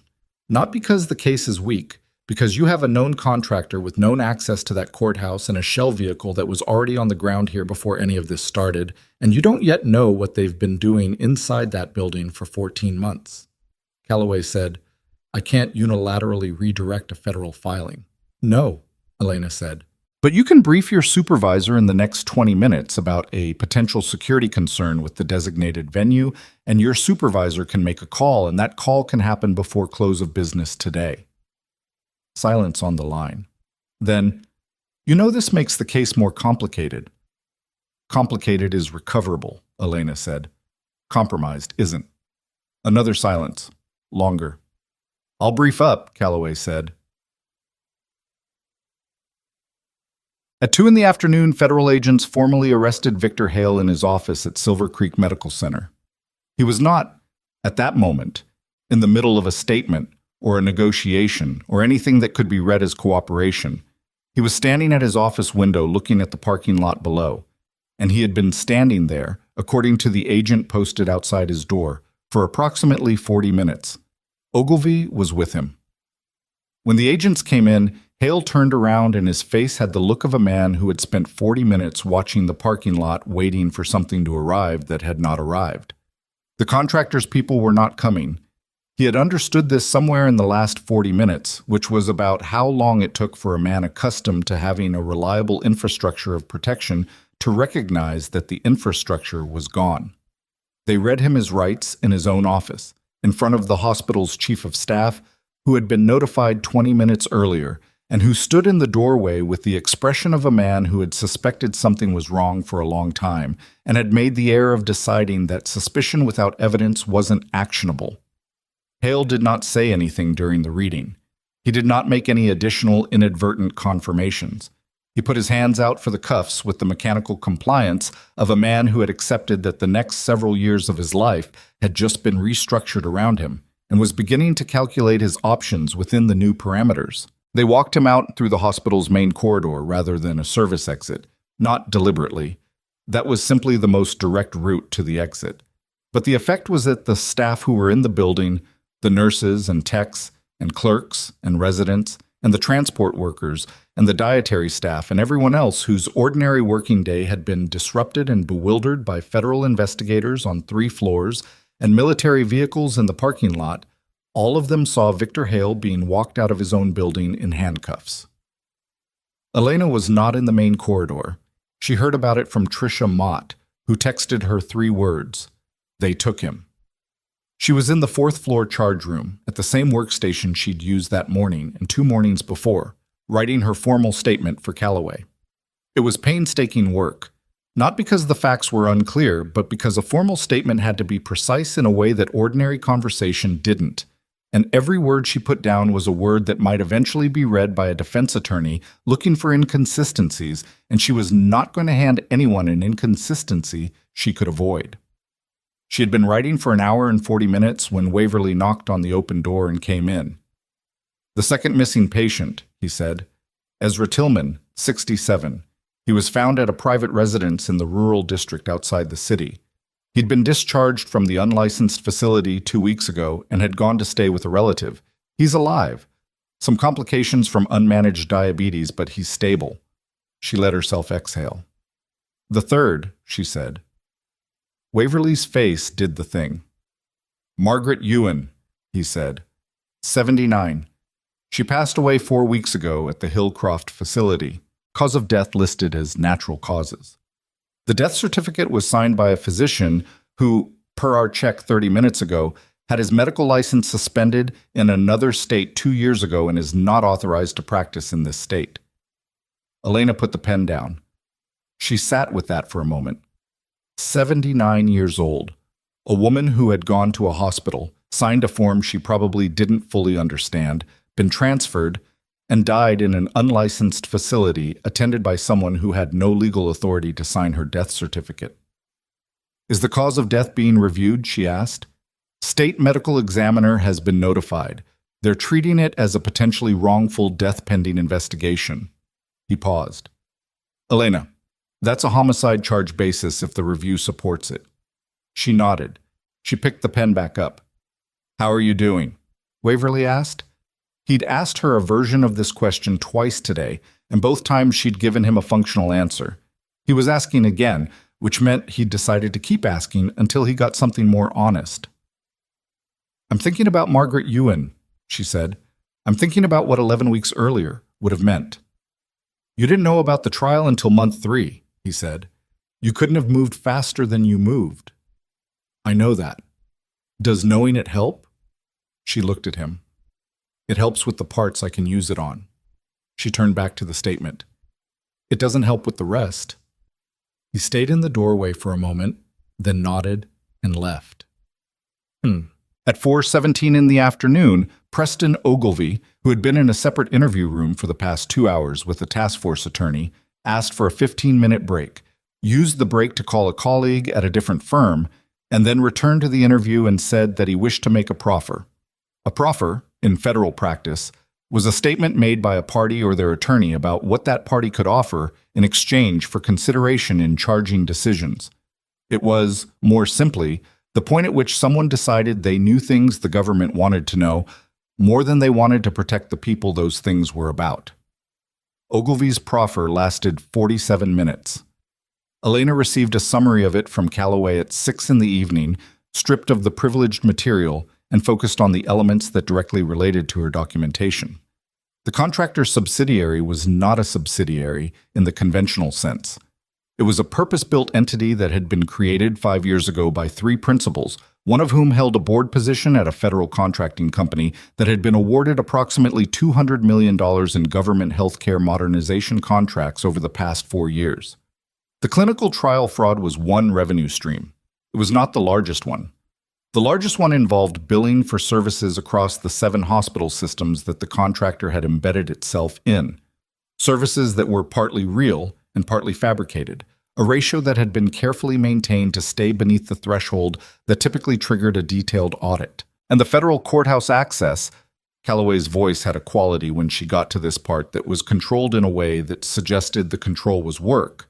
The courthouse access had been used once, that they knew of, to access the scheduling system for a sealed medical fraud hearing in a case that was unrelated to Silver Creek. The case had been dismissed on a procedural technicality 8 months ago. The judge who'd dismissed it had since retired. "Is the judge part of this?" Elena asked. "We don't know yet," Calloway said. "That's a different investigation." Elena sat with that. A different investigation.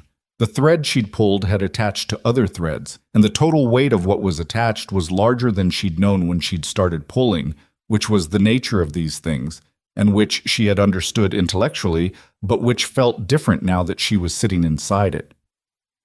"Ogilvy," she said, "what does he know about the principals?" "He knows 2 of the 3 by name. He's been billing one of them directly for 12 years. A pause. "Elena, this is bigger than Silver Creek Medical Center." "Yes," she said. "I'm beginning to see that. I need you to consider something." Calloway's voice was careful now, in a way it hadn't been earlier in the day. "The people at the top of this, the principals, they ran a background check on you through their own tool when Hale asked for it 3 weeks before your termination. They know your service record. They know your clearance level. They know what you're capable of, and they know what you've done to them today." She paused. "Waverly needs to know you're considering that." Elena looked out the charge room window at the parking lot. The military transport vehicle was still there, which was its own kind of reassurance.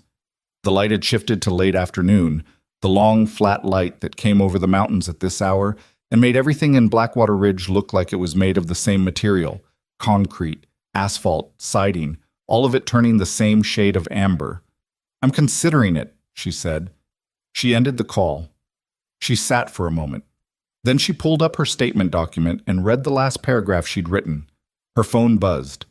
Unknown number, different pattern than this morning's unknown call. She answered. Silence. 2 seconds of it. Then a woman's voice, low and precise. "Ms. Voss, you've had a productive day." Elena said nothing. "I think," the voice continued, "we should talk about what you think you've found before you put anything else in that statement." A pause. "Because there are things in your service record that you don't want federal prosecutors reading in an open hearing, and I have the file." Elena listened to the voice finish its sentence, and then she did something she'd been trained to do in situations where the instinctive response was the wrong one. She waited. 3 seconds. 5. Long enough for the silence to become uncomfortable for the person on the other end, which was information in itself. "You still there?" the voice said. "Yes," Elena said. "I'm thinking about what you just told me." "Take your time." "You said you have my file. The one the contractor pulled when Hale asked for a background check 3 weeks before he fired me." "That's right." "And you're suggesting that my service record contains something I wouldn't want in an open hearing." She paused. "But my service record is classified, which means you accessing it through the contractor's surveillance tool wasn't legal, which means the file you're holding is itself evidence of a federal crime." Another pause. "So what you've actually done is call me to tell me you're in possession of additional evidence against yourself." Silence on the other end. Different quality than her silence. Not strategic, just caught. "I'm going to give you this number to Agent Reese Calloway," Elena said. "She's expecting additional contacts from the contractor's network. She'll want to hear from you." She read the number out, slowly and clearly, the way you read something to someone you expect to write it down. "Or you can call your attorney first. That's also a reasonable choice." She ended the call. She sat for a moment looking at her phone. Her hand was not entirely steady, which she acknowledged and which she would have been more concerned about if it had been. She'd been awake for something like 36 hours, operating on the specific narrow fuel of knowing what needed to happen and having the training to make it happen, and that fuel was not unlimited. She called Calloway and gave her the unknown number and a summary of the conversation in approximately 90 seconds. Calloway said, "That was Nora Fitch. She's one of the 3 principals." Elena absorbed that. "She called you directly," Calloway said, "from a traceable cell." "She's scared," Elena said. "Scared people make operational errors." "She's also the principal who holds the board position at the federal contracting company. She's the most exposed of the 3. A pause. "Elena, I need to tell you something about your service record." "There's nothing in it," Elena said. She was bluffing.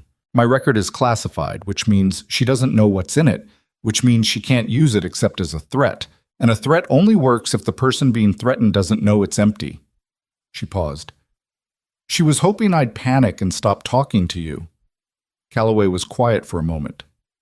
"You knew it was a bluff." "I was pretty sure. The math on the alternative was worse." "What was the alternative?" "That there actually was something in my record she could use, in which case I still wasn't going to stop talking to you."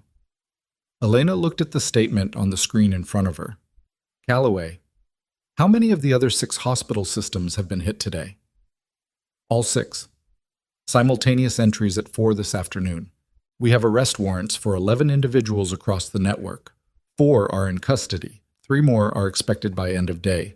The remaining 4, a pause. We're working it. The principals? 2 of the 3. Fitch is 1. She just called you, so we have a location on her phone. Our people are moving on it now. And the 3rd principal? A man named Aldous Greer. He's the contractor's founding member. He's been in the wind since this morning, which suggests he had advance warning of some kind." Calloway's voice was careful. "We'll find him. These things take time." "I know," Elena said. She meant it. She had been in enough situations to understand that justice wasn't a single day's work. It was a direction you moved in, and you kept moving, and sometimes you moved for a long time before the ground flattened out under your feet. "Finish your statement," Calloway said. "Get some sleep. You've done enough for one day." Elena looked at the statement, looked at the clock, which read 6:41 in the evening. She had been in this building for 12 hours, off and on, which was not the longest she'd ever spent in one place doing something that mattered, but it ranked. "I'll finish the statement," she said. "Sleep is a separate negotiation." She finished it at 8:23 that night, 14 pages, every fact sourced, every timeline verified against the documentation she'd compiled. She sent it to Calloway and then sat in the empty charge room.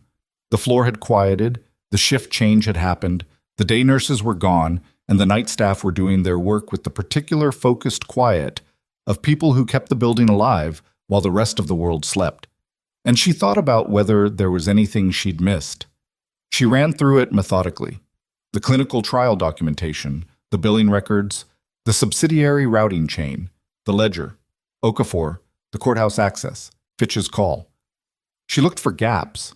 She found 2 small ones, things she'd inferred rather than documented directly, and wrote addenda to her statement that flagged them as inferences and explained the basis for them, because an honest gap was better than an implied certainty. She sent the addenda at 8:47. Then she turned the workstation off and sat in the dark charge room for a few minutes with the lights from the parking lot coming through the window, amber and flat, and let herself be tired. Nora Fitch was arrested at 9:15 that evening at a hotel 7 miles from Blackwater Ridge. She had not checked in under her own name, which had delayed identification by approximately 4 hours. But a cell phone that scared people forget to turn off takes roughly 90 minutes to triangulate to a specific room in a specific building, and that process had started the moment Elena had read Calloway the number. Fitch did not go quietly, in the sense that she went with an attorney on the phone and a string of specific demands about the conditions of her processing, but she went, which was the operative fact. Aldous Greer remained in the wind. Elena learned this the next morning from Waverly, who called her at 7 and spoke for 4 minutes with the economy of someone delivering an accurate update rather than a reassuring one. Greer had last been placed at an airport in another city 22 hours ago, boarding a flight that connected twice before landing somewhere that required coordination with international law enforcement. The coordination was happening. It would take time. How much time? She asked. Weeks? Maybe months? These things take time, she said. I know. She was in her apartment, at the kitchen table with the 3 external drives and the laptop that she was in the process of organizing for transfer to Calloway's team.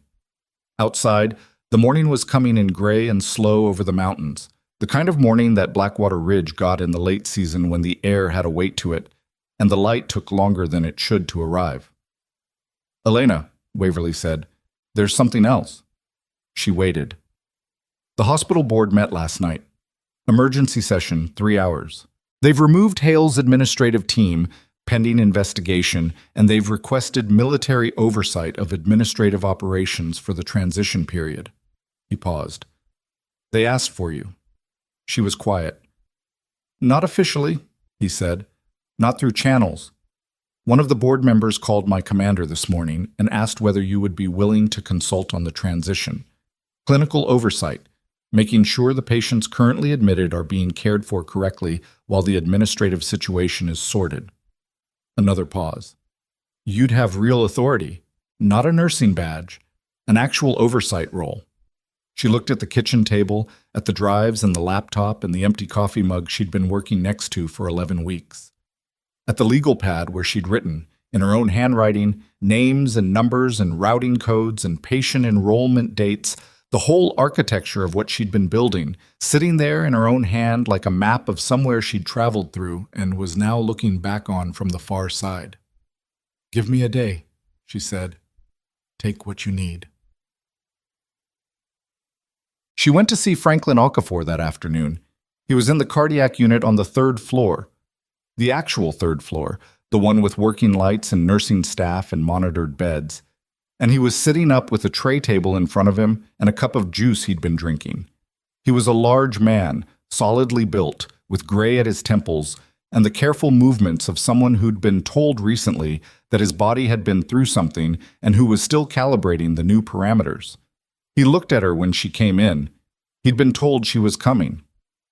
Mara Solis had told him, and whatever Solis had said had prepared him adequately, because he didn't look surprised. He looked like a man who had already done some significant thinking and was ready to do more. Ms. Voss, he said. Mr. Okafor. She sat in the chair next to the bed. How are you feeling? Better than I was, he said, which is a low bar. He looked at her steadily. They told me about the trial, the form I signed. Yes. I want to understand exactly what I signed. She told him. She told him all of it. The enrollment form, the placebo, the billing fraud, the transfer, the unlicensed facility, the discontinued medication. She told him in the same plain and accurate way she'd been telling things to people for 2 days, without softening the parts that needed to be said without softening. He deserved that. He deserved to know the precise shape of what had been done to him. When she finished, he was quiet for a long moment. He looked at the juice cup. Then he said, 31 people. Yes. And the woman who died. Margaret Ewan, Elena said, 79. The state medical examiner is reviewing her case. He nodded slowly. Is it true you were fired before you knew all of this? I knew pieces of it. I didn't know the full scope until the investigation was further along. But you kept going after they fired you. She thought about how to answer that. The honest answer was complicated in a way that didn't serve him, and the simple answer was true enough to be worth saying. I had enough of the picture to know the picture was wrong, she said, and enough training to know what to do about it. He looked at her with an expression she didn't quite have a category for, not gratitude or not only that, something more considered than that. I want to give a statement, he said, for the investigation, whatever they need from me. I'll let Agent Calloway know. He nodded. Then, thank you for finding me. He said it simply, without making it large. Elena appreciated that. Large moments made into large statements tended to collapse under their own weight. You're welcome, she said, which was also simple and also true. Raz, She took the day she had asked Waverly for, and then she took a second one, which she spent sleeping and eating actual meals and sitting in her apartment doing very little. On the third day, she called the board member who'd requested her and had a 40-minute conversation about what a clinical oversight role would actually look like, what her authority would extend to and where it would stop, who she'd report to and what the transition timeline was, and what happened when the permanent administrative appointment was made. She asked specific questions and demanded specific answers, and when the answers were vague, she said so and waited for better ones. She accepted the role on the fourth day. She started on the fifth. Chet. The weeks that followed were not clean or triumphant in the way that stories sometimes suggested such periods were. They were procedural and exhausting and full of the kind of work that didn't look like anything from the outside. Meetings, documentation reviews, staff interviews, coordination calls with Callaway's team, with the state nursing board, with the hospital's malpractice insurer, with the 3 members of the nursing staff who'd been quietly pressured to overlook things they'd noticed and who needed someone to help them understand that what they'd done and what they hadn't done was going to be treated as what it actually was rather than what the previous administration had told them it was. Donna Castle cooperated fully with federal investigators. Her cooperation was documented and provided to the prosecutors, who took it into account in their charging decisions. She was ultimately charged with a single count of fraudulent billing facilitation, a lesser charge than what the ledger entries alone could have supported, and she accepted a plea agreement that involved a substantial financial penalty, mandatory community service, and 5 years of supervised compliance monitoring. She lost her position at Silver Creek. She did not lose her freedom, which was a complicated outcome and one that Elena did not pretend was uncomplicated. Slocum and Briggs were charged with impersonation of security officers, assault, and obstruction of federal investigation. They had priors, Slocum more than Briggs, and the federal context meant the sentences came with real weight behind them. They went to trial in a different jurisdiction than Blackwater Ridge because their attorneys successfully argued venue, but the trial took 8 days and the jury took 4 hours. Preston Ogilvy's proffer held. He testified for the prosecution against the contractors' network in exchange for reduced exposure on the conspiracy charges, which was not satisfying in the way that simple outcomes were satisfying, but which was operationally useful because Ogilvy had 12 years of detailed knowledge about how the network functioned, and that knowledge shortened the investigation by months. Victor Hale was indicted on 14 counts: fraud, abuse of authority, conspiracy, endangering patients, and 4 counts related directly to Margaret Ewan's death, which the state medical examiner determined had been accelerated by the withdrawal of her cardiac medication in a setting that was legally unqualified to manage her care. The indictment was a public document, and it ran to 63 pages, and when the Blackwater Ridge Courier ran a summary of it on their website, the story was shared 14,000 times in the first 24 hours, which was 14,000 times more than any story about Silver Creek Medical Center had ever been shared before. Hale's photograph ran next to the story. The photograph was from the hospital's website, from before, where he stood in front of the Silver Creek logo in his suit with the silver hair and the careful expression of a man who had decided long ago that the room he was in was less intelligent than he was. The photograph had not aged well in context. Nora Fitch was charged federally and did not cooperate. Her attorney filed motions for 8 months and lost most of them. Her trial was scheduled for the following year. Aldous Greer was found 14 weeks after he disappeared, in a country that had an extradition treaty and a government that was, at the particular political moment of his location, interested in demonstrating that it honored its treaty commitments. The extradition process took 4 additional months. When he was brought back, Callaway called Elena directly to tell her, which was not something Callaway was required to do, and which Elena understood as something more than a procedural courtesy. "He's back," Callaway said. "I heard," Elena said. "Are you ready for trial?" "We've been ready for trial," Callaway said, with the dry precision of someone who had been building a case for the better part of 2 years. "We were waiting for him to come back so we could actually have one." Elena was not in the courtroom when Hale was sentenced. She had been asked by Callaway's team whether she wanted to provide a victim impact statement, and she had thought about it carefully and decided no. Not because she had nothing to say, because what she had to say was already in the record, 14 pages of it, plus addenda, plus the 63-count indictment that had her documentation in its foundation. and adding a statement felt like the kind of gesture that was more for the person making it than for the outcome it was supposed to serve. She was in the cardiac unit on the morning of sentencing, doing her rounds, checking in on a 70-year-old man who'd had a valve repair the previous week, and who was progressing well but not as fast as he wanted to, and who needed someone to explain to him, with patience and honesty, what the recovery timeline actually looked like. She learned the sentence from Patrice, who texted her at 11:47. Hale, 22 years. No parole eligibility for 15. She was in the middle of explaining medication management to the valve repair patient when the text came in. She finished the explanation, answered his questions, confirmed his follow-up appointment, and left his room. In the corridor, she stood for a moment. 22 years. Hale was 54. The math was its own statement. She thought about Margaret Ewan, 79 years old, gone 4 weeks before Elena found the thread she needed to pull.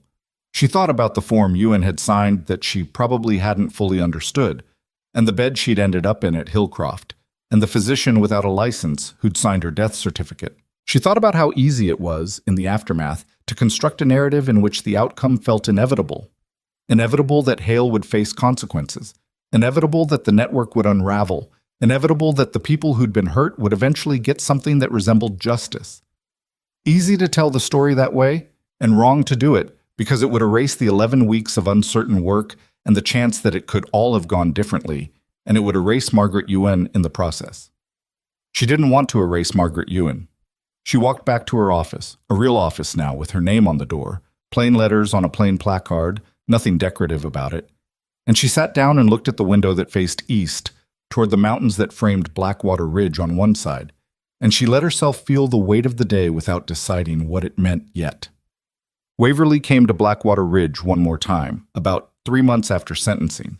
He came for a different reason, a coordination meeting with Calloway's team about the remaining contractor network cases in the other hospital systems. But he stopped by Silver Creek in the afternoon and found Elena in the 4th-floor charge room, which was no longer a room where things were documented illicitly, but was now simply a charge room, with nurses doing nursing things and monitors showing patient vitals and the ordinary controlled noise of a floor that was being run the way it was supposed to be run. He leaned in the doorway. She was reviewing a staffing report. "You look tired," he said. "You say that every time you see me." "You're always tired when I see you." "I work a lot," she said. "Sit down." He sat. They talked for a while about the other cases, about Greer's trial, which was 6 months out, about Calloway, about the military oversight period that was winding down, and what Silver Creek's governance structure would look like when it did. He asked her if she planned to stay. She thought about the question, about what staying meant and what leaving would mean and what she'd built here. Not the investigation, but the other thing. The clinical culture she'd been quietly trying to rebuild, the staff who'd learned to bring her things they noticed rather than looking away from them, the morning rounds that had become the part of her day she was most certain about. "For now," she said. "Yes." He nodded. He looked like he'd expected that answer and was satisfied with it. "For what it's worth," he said, "what you did here, the way you built it, I've briefed it to 3 different units as a case study. The methodology, the source protection, the way you structured the package." He paused. "It's going to be used to train people." She looked at him. "You could have led with that." "I didn't want to make you feel like it was worth something," he said. "You'd have become impossible." She almost smiled. "Get out of my charge room." He stood, straightened his jacket with the precise habitual motion she'd seen him make in field hospitals and now in a community hospital in a valley city, and left. 6 months later, on a Tuesday morning in early November, Elena walked the 4th-floor corridor of Silver Creek Medical Center the way she had walked it 300 times before, badge visible, tablet in hand, nodding to the nurses who were starting their shift. The floor looked the way a well-run floor looked, organized without being sterile, busy without being chaotic, the kind of controlled productive noise that meant people were doing their jobs and had what they needed to do them. Danny Reyes passed her in the hall. He was a full-time patient care tech now, no longer a 19-year-old temp, and he had the walk of someone who had learned that what happened to him the previous year had not broken him, but had in fact given him a specific knowledge of what he was willing to stand up for. He was good at his job and getting better. "Morning," he said. "Morning," she said. Simple, that was all. She stopped at the window at the corridor's end, the one that looked down at the parking lot and the street beyond it. The one she'd been standing at when she'd watched the military vehicles arrive, and the man in the olive-drab transport had looked up and given that small specific nod. The street was ordinary this morning. Cars, a delivery truck, a woman with a stroller moving along the sidewalk. The mountains were there behind the city's roofline, the same mountains that were there every morning, indifferent to everything that had happened underneath them.